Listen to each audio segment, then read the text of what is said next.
You're listening to the Mid-Career GPS Podcast, episode 129. Let me just be honest in that I've been in the golden handcuffs. I remember in my mid-30s, I'd been working for an organization for 12 years. I had a really great salary. I was a single mom, so I needed this salary. My divorce, agreement did not include child support. I had great benefits. I had a good title. I was working for an organization that was really well known in town and had all the best places to work awards. And I'd grown up there. So, when I introduced myself, and I think listeners know this, lots of times when you introduce yourself or even in your friends, you talk about work. Well, what do you do? And I had never known a version of myself that didn't say, "Hi, I'm Kelli. I work at XYZ Bank." You'll consider many factors when deciding what is next for you and your career. You've heard about the Golden Handcuffs and might have them now. And while money is not the most crucial factor, we must acknowledge that it is vital to consider how much money you'll be paid in your next position. And money might be one of the decisions why you might not leave your current job. The Golden Handcuffs is one circumstance that impacts your confidence about how you show up at your job each day. There are many others. Today, you will meet Kelli Thompson. Kelli is a women's leadership coach and speaker who helps women advance to the rooms where decisions are made. She has coached and trained hundreds of women to trust themselves, lead more confidently, and create a career they love. She is the founder of the Clarity and Confidence Women's Leadership Program and a Stevie Award winner for Women in Business Coach of the Year. She is the author of Closing the Gap, Boost Your Peace, Your Potential, and Your Paycheck, which is released today, November 1st, 2022. In today's episode, you will learn what happens when high performers face difficulty at work, what leadership mindset shifts will help you step into your excellence, Kelli's Do Less framework to save you time and increase your efficiency, why clarity beats hustle every time, and what to do when you have the golden handcuffs. This is the Mid-Career GPS Podcast, and I'm your host, John Nerrell. I help mid-career professionals who feel stuck, undervalued, and underutilized show up to find a job they love or love the job they have using my proven 4-step formula. It's time to start building your mid-career GPS. Let's get started. Hello, my friends. Welcome back to the podcast. There is still plenty of time left in 2022 to interview for a new position. Companies are finalizing their staffing numbers for the year, and it's also a great time to leverage your talents and your expertise into a new role. To help you with that, I have a new guide called 26 Sentence Starters to help you answer any interview question. You can learn more about it at my website, johnnerrell.com. This 40-page guide will help you craft your answers to 5 interview question categories and fine-tune your messaging as you interview for that job you'll love. Visit johnnerrell.com or check the show notes for more information on how to purchase 26 sentence starters to help you answer any interview question.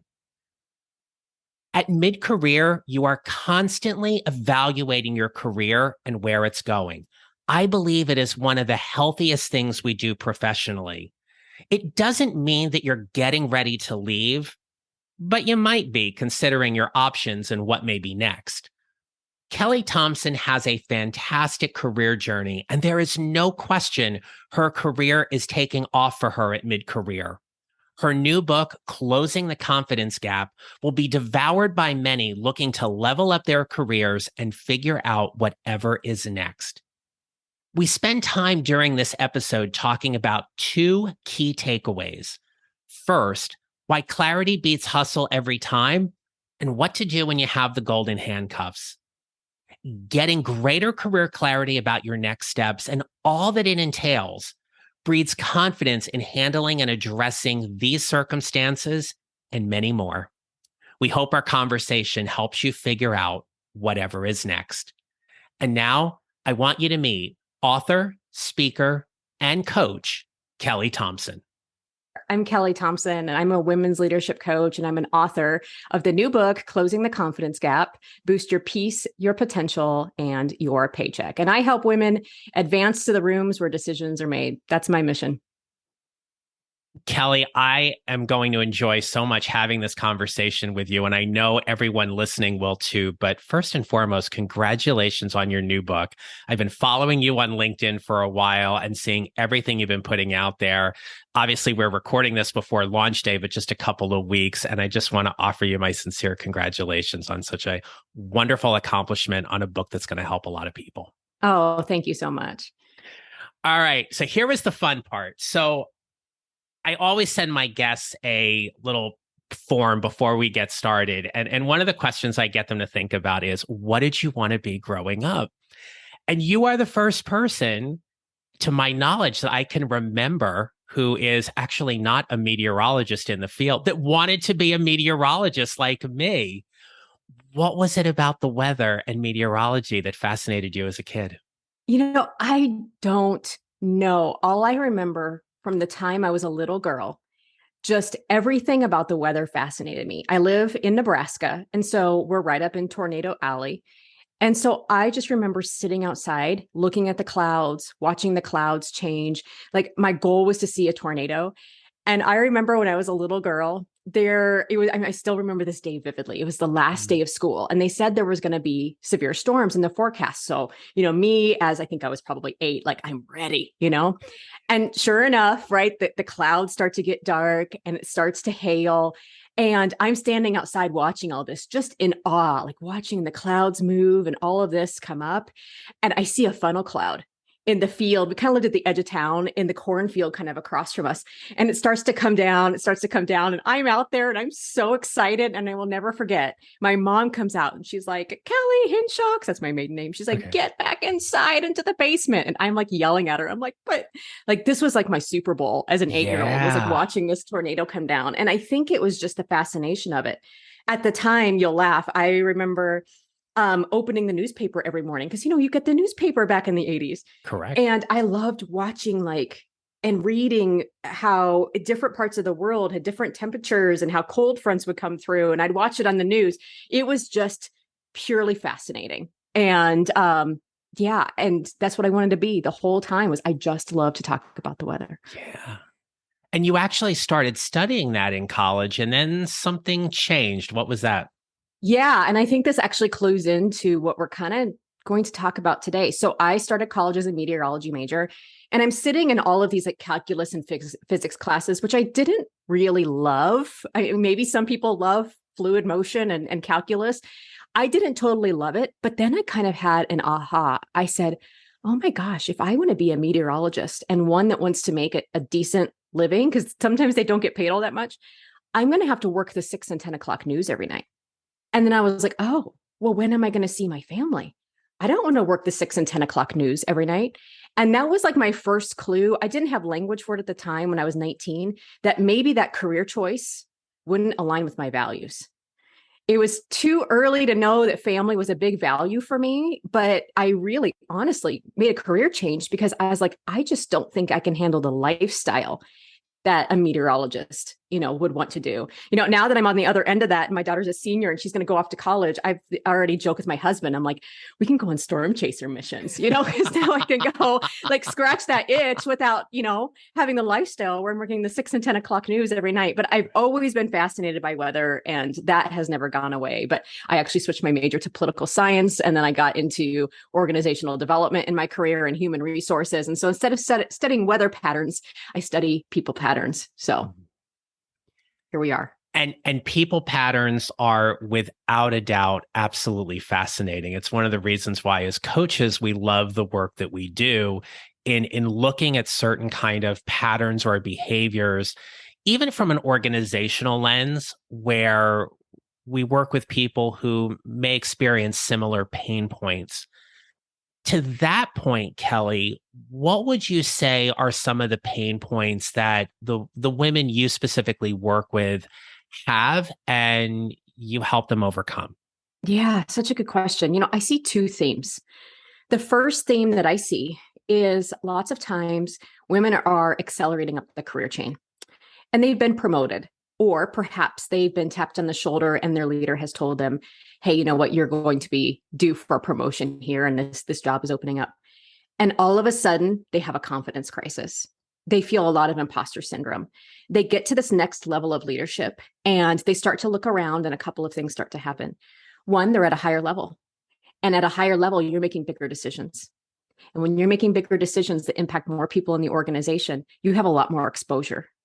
And with that increased exposure comes more criticism, right? Because you're just making decisions at a higher level in which the people below you like to judge as that decision is good or bad. And so that can really cause a lot of imposter syndrome, just the feeling like, oh my gosh, I got promoted. I'm going to be going and sitting in these executive meetings, and maybe I'm the only female.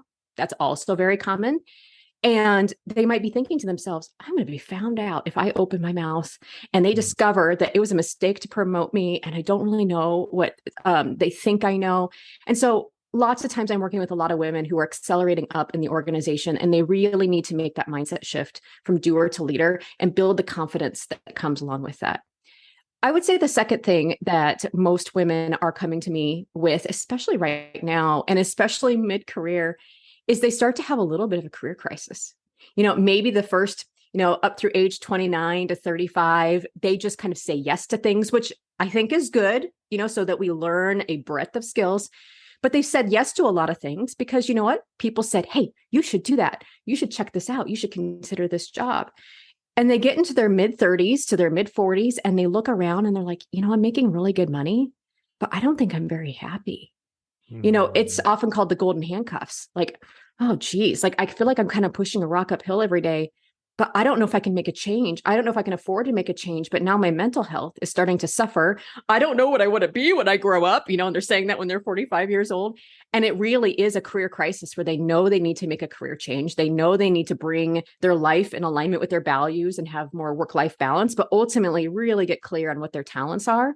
And then just kind of solve that problem of, well, how do I find a career in alignment with my talents? So just to sum all that up, it's women accelerating, looking for more confidence, or those looking to make a career change and going, I don't know what to do. Mm-hmm. And both of those are just so normal. With the people you work with, is this one of the first times, or maybe even the first time, where we could say work has gotten hard for them? Especially when you think about people who are tagged as high performers or high potentials, that is that career crisis you're talking about something where they're experiencing some kind of difficulty they haven't or never felt before? Yes. You just put language to that. And I'm just thinking of 3 clients in my mind right now where that's exactly the case. They were really smart. They were excellent doers. And because they just got things done, because they were high performers, high achievers, they were always tapped on the shoulders for opportunities. But the difference is, and I talk about this with some of them, but I like the language you used, is they were always rewarded for their doing. And now all of a sudden they need to be leading. And that's a different mindset, doer versus leader. As a doer, we get all of our accolades from checking all the boxes and jumping in and saving the day. And hey, John, look how fast I got this done. And, John says, oh, you're so amazing, right? That's the individual contributor mindset. But now that they're leaders and they're leading teams, they recognize they can't jump in and be the hero all the time. They have to coach other, people to be the hero. They have to coach the doing. And when their ego tries to make that shift of, I can no longer get accolades as the doer, and now I kind of have to find rewards as the coach and the mentor. And it takes time to explain things and slow things down and watch others make mistakes. That's a really difficult mindset shift. So I really think that you have hit the nail on the head. Is there's that pain point, that weird liminal space where I'm no longer a doer, but I'm not quite a great leader yet. And I just don't know which way to go. And it just feels messy and weird and ambiguous. And I think that you just really described that very well. Well, thank you. It actually comes back to my days when I was teaching middle school mathematics. Yeah. And I would have the school where I taught at, we had an advanced track where we had some 7th and 8th graders take freshman year algebra, and some of them admittedly couldn't handle it. And all of a sudden math got really hard and they have that confidence crisis. And we have to have a conversation around no college is ever going to see your middle school mathematics transcripts. So that's fine. Don't worry about it. But I always took that with me going forward, especially with people I've worked with who are high performers and high potentials, to just kind of hold that space for a minute to be like, they're struggling right now because this is foreign to them. They're not Yes. used to having struggle. And Yes. so to our point, for anybody who's listening here today, we just want to know that that's normal. That's a normal part of your career path and progression. Kelli, you've talked a couple times about this transition from doer to leader. What would you say is the most important thing someone needs to do to flip that switch so they can have their most success in a leadership type role? I would say the most important thing is the mindset shift. Coming from corporate America, where I did a lot of leadership development training, I say this in my book, and looking back, we promoted people from doer to leader, and we just expected that the day they showed up in their new job, they would all of a sudden make this magical mindset shift where they would be totally okay delegating all their old work, all they're doing, and they would come into work that day knowing how to be a coach and knowing how to be patient and knowing how to have performance conversations and knowing how to kind of, hold that identity as someone who is teaching people how to save instead of doing all the saving, maybe asking more of the right questions instead of having all the answers. And so really that number one thing that's so hard, and you're right, it feels like a struggle because it's really outside our comfort zone. The ego was just really happy day in, day out, doing all this doing and getting all these gold stars. And now all of a sudden, oh, this is uncomfortable. I have to ask coaching questions and I have to ask questions and not get answers. And so that mindset shift, even just being aware in the moment, I need to make the mindset shift instead of jumping in and doing. I need to sit back and ask, is this the right development opportunity for me, or should I be delegating this to someone on my team? Just those little pauses of mindset shifts can be so transformational, but I don't think we talk about them enough. We don't. You're absolutely right in that regard. So how do you help someone where their default mindset is they just have to work harder? Ooh, that's so good. So in my book, I talk about this framework. I call it the do less framework, LESS. And so L really just addresses that. It's losing the belief why we think we need to say yes when we want to say no. And one of the beliefs that I address is kind of the struggle belief, or I call it the capability belief. A lot of people have this belief of, if I say no, people are going to think I'm not capable. And where I also see that with kind of the hustle culture mindset of, you would be shocked to learn how many, I think, people, especially women, have been told by their families of origin that if you aren't struggling, then you aren't working hard enough. And I really encourage them to ask themselves, is that true? Is it true that if I'm not struggling and grinding and overachieving, then I'm not working hard enough? So let's just address that belief. Is that true? And then the rest of it just follows. Let's start expressing our expectations and setting boundaries. That's the E, setting boundaries around what the new work looks like and then delegating everything that isn't that.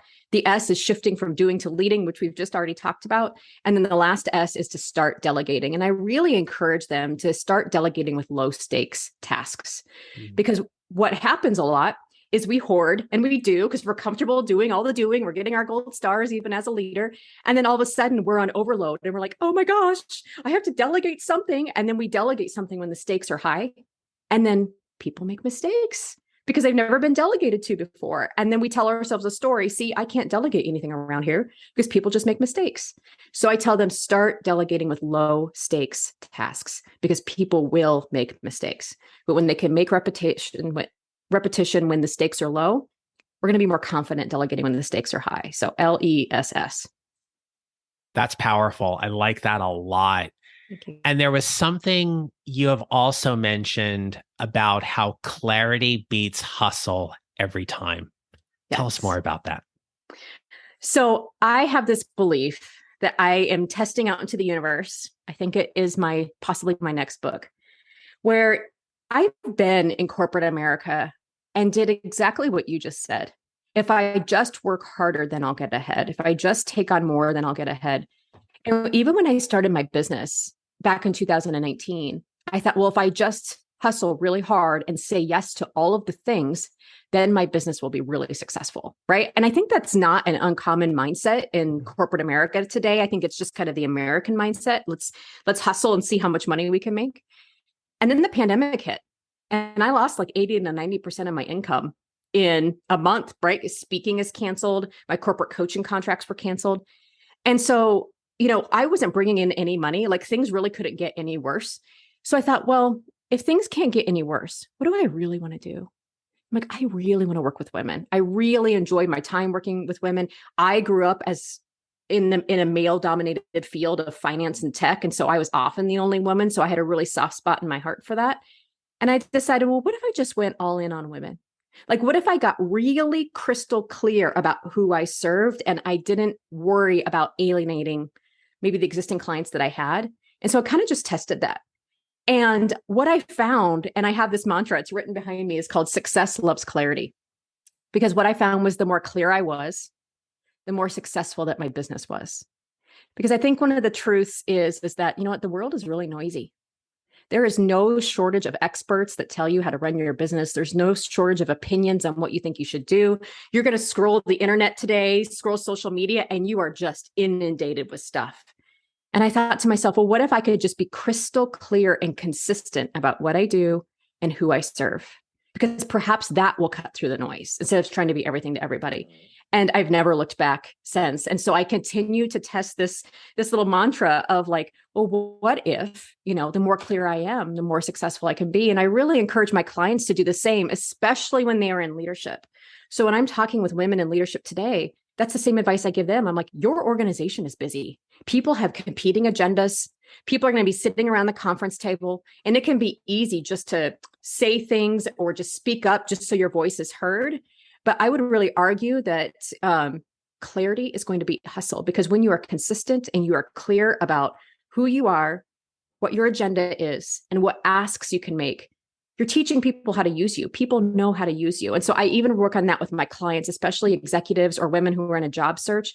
How are you being crystal clear about exactly what you want, exactly who you are, and what you need? Because clarity beats hustle every time, right? Because when we're clear, we're not confused. Like, when I know what you do, I know how to work with you, and I'm not confused and stalling and all of those sorts of things.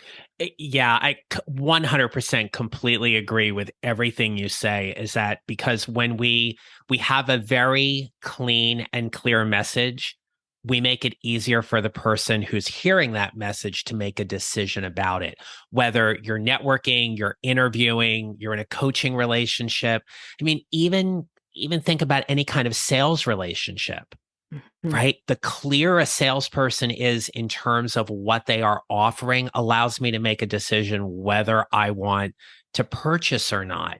And I absolutely loved your point about how much noise is out there, and especially in this mid-career space and mid-career journey, everything that you're talking about, imposter syndrome, the hustle, all of those things are compounding these mid-career professionals day in and day out.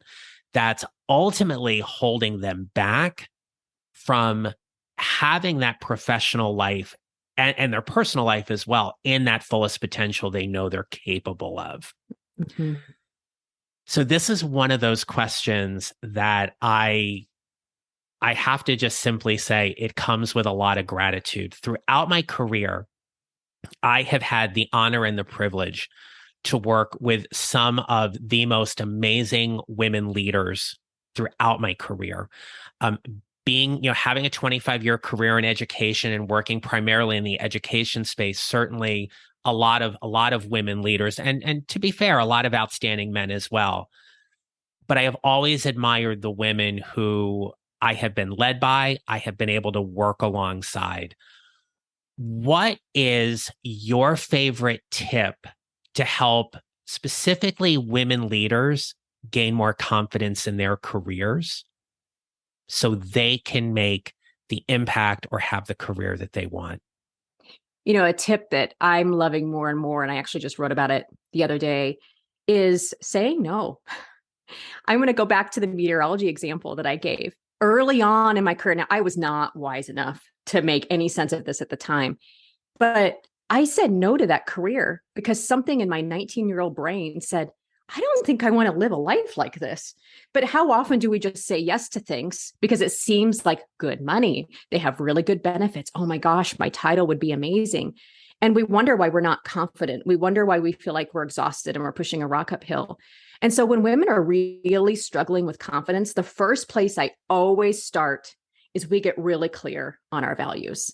And I know I will tell you that almost every client rolls their eyes at this because, whenever they hear the word values, they think of like corporate values that are pasted on a website. They're there, but we don't really listen to them.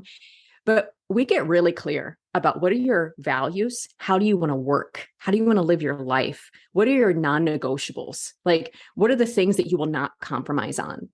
And lots of times they realize the source sometimes of their lack of confidence or their burnout is because they're like, oh my gosh, I have all of these things in my life and in my career and my schedule that aren't in alignment with my values.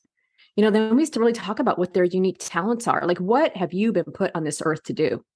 And then they kind of had another aha. Oh, you know what? Like 70% of my work just kind of makes me feel, ugh. Only 20% really lights me up and surges my energy. And those two things together, what are my values? How do I want to work? What are my non-negotiables? What are my talents? And am I spending 80% of my day really using those? That is a huge aha, to which I say, I want you to say no to everything that isn't that. And that is actually a really huge confidence boost because saying no, all my clients have reported back some similar feelings. Lots of times we say, oh, just say yes and the confidence will come, which is true. I think confidence is a side effect of taking action. And saying no to things that don't serve you and that aren't in alignment with your values and talents, women report back to me, and I feel the same way, that they feel empowered. They all of a sudden feel like this sense of intentionality, like, oh, I'm driving my career. They feel confident. And that saying no to everything that isn't in alignment of what they want is a huge confidence booster. One, just the ability to say no, right? Because that comes with all sorts of feelings, but then once they realize, oh, this is conscious and intentional, and I can drive my career in the direction I want, is a huge clarity and confidence boost. Well said. There is so much power in being able to say no. And Kelli, when you talk about values alignment, and being clear about the work that you do, we would be remiss if we didn't take a couple moments and talk about where money comes into this entire conversation. When you are the breadwinner or you are a contributor to your household budget, especially right now, what we're hearing with the economy and inflation where it is, the dollar doesn't go as far as it used to. And there are people out there who are struggling with making a career pivot, but are concerned about the quote unquote golden handcuffs. I'd love for you to talk to us a little bit about your philosophy and belief and perspective around the golden handcuffs and what is the unraveling of what I do is who I am. Yes. So let me just be honest in that I've been in the golden handcuffs. I remember in my mid-30s, I'd been working for an organization for 12 years. I had a really great salary.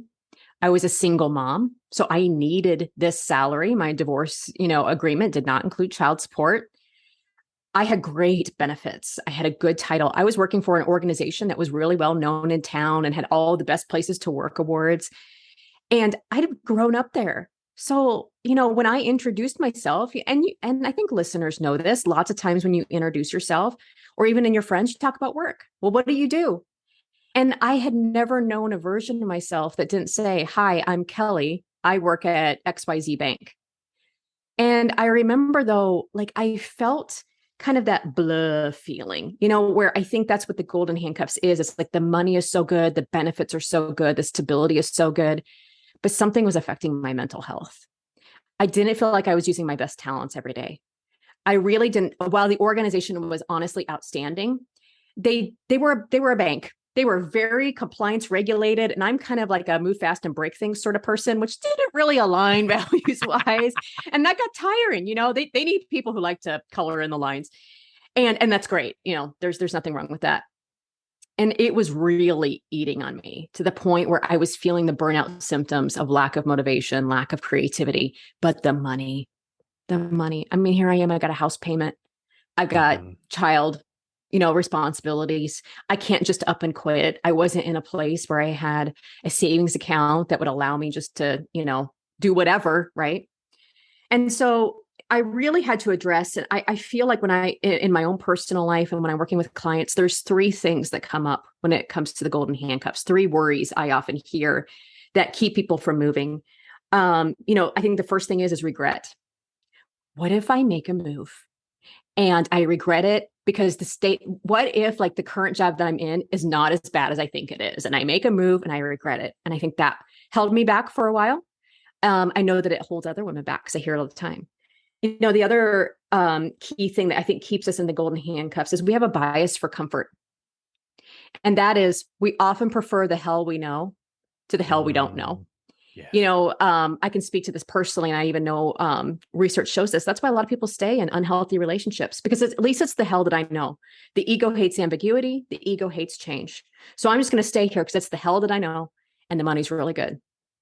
And the third reason why I think a lot of people stay in the golden handcuffs is imposter syndrome. And I felt this too. I'd worked there for 12 years. And I honestly thought to myself, like, what if I've just been lucky?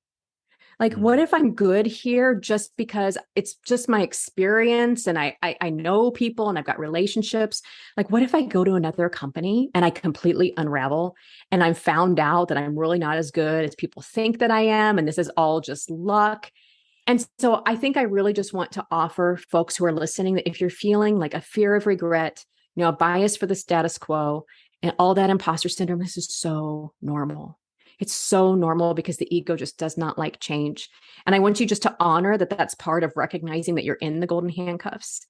And for people who have a monetary concern, my best advice to you is just to be patient. So when I decided, you know what, yes, I feel all these worries, regret, the bias for comfort, and imposter syndrome, I needed to make a change because in my gut, I was like, I can't, 5 years from now, I can't be doing this. 2 years from now, I can't be doing this.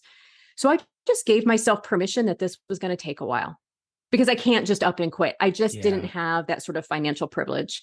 So I said, you know what, it's probably going to take a year for me to find the next right role. And I just was okay with that.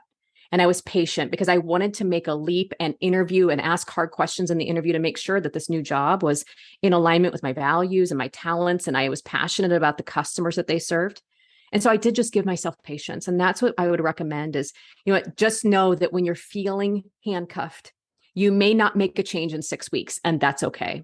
In fact, it might serve you better if you just give yourself a little bit of permission to allow this to take some time, which for high achievers, I know they kind of want to change tomorrow, but that's honestly my best advice is take the time and give yourself the patience to do it right so that you can make the right change and not just leap to something so that you can get out of the situation that you're in. Because then you're right, it may not always be better. That is such fantastic advice. And I love how you very clearly painted an expectation around timeline. I'll say to clients when we're talking, and I'm like, if you could have the ideal job, when would you want to have it? And yesterday's not the right answer, right? And it does help frame those conversations around what their runway is to get there. And sometimes that runway is reasonable. And other times we have to do a reset around, okay, so if you want to get that new job in a month, what has to happen? And then we start talking about all the pressures they're putting on themselves and saying, okay, what else could you do? And work through that. Because the three things that you talked about in terms of the golden handcuffs, the regret, the bias of comfort, and the imposter syndrome, I have never heard phrased like that before. And that is so clear to me. So thank you for offering that. Oh, you're welcome. And I totally felt it. And just to land that plane, I just want to let folks know that I want to say it did take me 9 to 10 months to find that next right job. Mm-hmm. And, I'm glad that I took that time because that next job that I found, I was conscious and intentional about interviewing them to make sure that they matched my values, that I could use my talents. And then I was working for a company that I was really passionate about what they did. And I loved that job. It was a great move. And I was so happy I was patient with myself. So it did take some time, but the time paid off. So. Well, Kelli, you have shared so many wonderful things today. And as we start wrapping up, my question to you is, what advice would you give for someone to help them build their mid-career GPS? I would revisit something we've already talked about, which is get really clear on what you value at work. How do you want to work? What are your non-negotiables? Think back. What are my best talents? What are the things that I've done at work where I've just geeked out? I love to use that term, right? Like, where do I just geek out at work? And when you know what your values are, you know what your talents are, I want you to start saying no to everything that isn't that. And at the end of the day, like, really just trust yourself and your body. Like, I think, our bodies are trustworthy. And if you really trust your gut and you notice your energy and you notice what lights up your energy and what sinks your energy, and really thinking about that as a compass and a GPS, I don't think you can ever go wrong in trusting your gut and following your energy in a place that feels good. So. Thank you for that. And I want to turn the mic over to you, because if anybody wants to connect with you and learn more about you, and also to get your new book, which drops today on November 1st, Kelli, the mic is yours. Please let us know everything and where people can connect with you. Oh, thank you so much. So a place you can always find everything about me is my website, which is kellyraythompson.com. And I'm Kelli with an I, R-A-E, Thompson. I've got a free career clarity guide on there that you can download if you want to start putting some of the things we talked about into practice. Of course, I've got my book. And then the two places that I hang out are on Instagram and LinkedIn. And so Instagram, I'm at Kelli Ray Thompson, and LinkedIn, I'm in /Kelli Ray Thompson. I'd love to hear from you. Send me your questions. I will make sure that all of that is in the show notes. But again, congratulations on your book, Closing the Confidence Gap, Boost Your Peace, Your Potential, and Your Paycheck. I wish you much success with the book. And Kelli, thank you so much for spending some time with us today. Oh, thank you so much for having me. All right, my friends, today was another powerful conversation about helping you put the components together for your mid-career GPS. So whether you're struggling and dealing with imposter syndrome, or maybe you have those golden handcuffs, hopefully today's conversation sheds some clarity around this topic and conversation for you. Feel free to reach out to Kelli. You can always connect with me on my website at johnneral.com, or certainly drop me a message on LinkedIn and let me know how much you enjoyed today's conversation. And until next time, remember this: we build our mid-career GPS 1 mile or 1 step at a time, and how we show up matters. Make it a great rest of your day. If you enjoyed today's show and don't want to miss an episode, follow on Apple Podcasts or wherever you usually listen. And I'd appreciate it if you would leave a rating and review. Visit johnneral.com to download your free copy of the 55-minute career transition jumpstart to help you start building your mid-career GPS. And don't forget to connect with me on LinkedIn and follow me on social at John Neral Coaching. Thanks for listening. I'll see you next time.